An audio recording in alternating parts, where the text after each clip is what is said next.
ರಾಷ್ಟ್ರಧ್ವನಿ ನ್ಯೂಸ್ಗೆ ಸ್ವಾಗತ. ಸನ್ಮಾನ್ಯ ಶಾಸಕರಾದ ಆರ್.ವಿ. ದೇಶಪಾಂಡೆರವರಿಗೆ ರೇಣುಕಾ ಬಂಧಂ ಅಭಿನಂದನೆ. ದಾಂಡೇಲಿ ರಾಜ್ಯ ಆಡಳಿತ ಸುಧಾರಣಾ ಆಯೋಗದ ಅಧ್ಯಕ್ಷರಾಗಿ ಸಂಪುಟ ದರ್ಜೆ ಸಚಿವರ ಸ್ಥಾನಮಾನದೊಂದಿಗೆ ನೇಮಕಗೊಂಡಿರುವ ಹಳಿಯಾಳ ದಾಂಡೇಲಿ ಜೋಯಿಡಾ ಕ್ಷೇತ್ರದ ಹಿರಿಯ ಶಾಸಕ ಆರ್.ವಿ. ದೇಶಪಾಂಡೆರವರಿಗೆ ದಾಂಡೇಲಿ ಬ್ಲಾಕ್ ಕಾಂಗ್ರೆಸ್ ಮಹಿಳಾ ಅಧ್ಯಕ್ಷರಾದ ರೇಣುಕಾ ಬಂಧಂ ಅವರು ಹೃತ್ಪೂರ್ವಕ ಅಭಿನಂದನೆ ಹಾಗೂ ಶುಭಾಶಯಗಳನ್ನು ತಿಳಿಸಿದ್ದಾರೆ. ಸ್ಥಳ ದಾಂಡೇಲಿ. ಜಿಲ್ಲಾ ವರದಿಗಾರರು ಆಯಿಷಾ ಮುಕಾಶಿ. ಕ್ಷಣ ಮಾಹಿತಿಗಾಗಿ ವೀಕ್ಷಿಸಿ ರಾಷ್ಟ್ರಧ್ವನಿ ನ್ಯೂಸ್ ಕನ್ನಡ. ಎಲ್ರಿಗೂ ನಮಸ್ಕಾರ.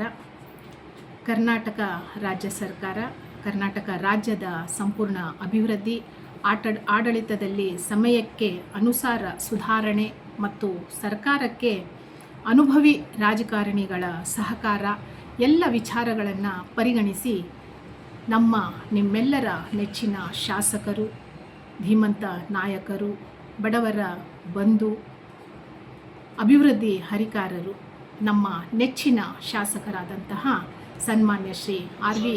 ದೇಶಪಾಂಡೆಜಿ ಸರ್ ಅವರಿಗೆ ರಾಜ್ಯ ಸರ್ಕಾರವು ಕರ್ನಾಟಕ ರಾಜ್ಯ ಆಡಳಿತ ಸುಧಾರಣಾ ಆಯೋಗದ ಅಧ್ಯಕ್ಷರನ್ನಾಗಿ ಆಯ್ಕೆ ಮಾಡಿ ಗೌರವಿಸಿದ್ದು ರಾಜ್ಯ ಸರ್ಕಾರಕ್ಕೆ ತುಂಬು ಹೃದಯದ ಧನ್ಯವಾದಗಳು.